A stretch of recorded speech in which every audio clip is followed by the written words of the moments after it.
Okay, we're going to look at this property that seems a little strange at first, but hopefully it'll make sense when I've given you an example. So if f of x equals g of x when x is not at a, then they both have the same limit at a, which sounds a little odd. But basically, these are exactly the same function except for at this one x value. However, they have the same limit at that value a.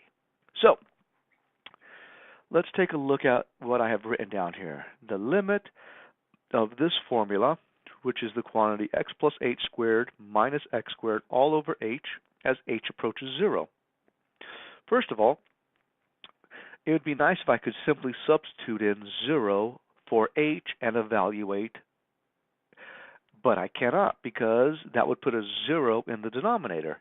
I can't even write it as a limit of the top over the limit of the bottom because the limit on the bottom would still go to 0. So I need to do something different. And what I'm going to do is go ahead and expand this and attempt to simplify. Now, what I'm going to do is expand this using my distributive property, and that gives us x squared plus 2hx plus h squared.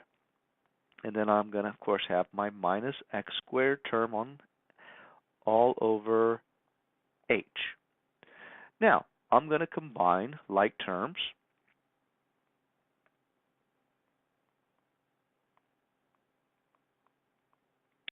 And notice that the x squared, the two x squared terms eliminate each other. One is positive, one is negative, leaving us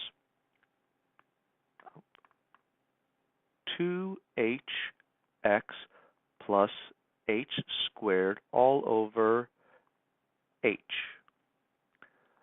I'm going to take my numerator and factor it. The greatest common factor is h.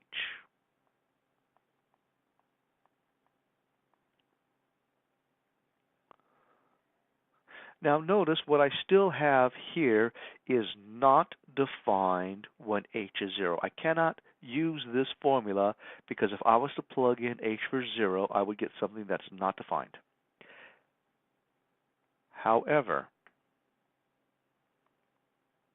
this formula, which is exactly the same at every h value except when h is 0, this I can use.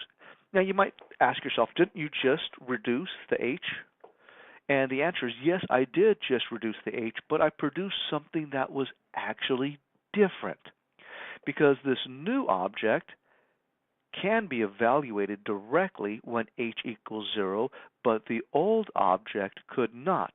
So they're truly not exactly the same function. They're the same exact formula except when h equals 0. Since they're exactly the same except when h equals 0, then I can use my new one and I can plug in 0 for h. And so I was able to take the limit of this formula, and again, reducing does produce a new formula when you're reducing a variable out because the original formula was not defined at 0. So it may seem trivial, but it is an important aspect in mathematics that we can be able to do that.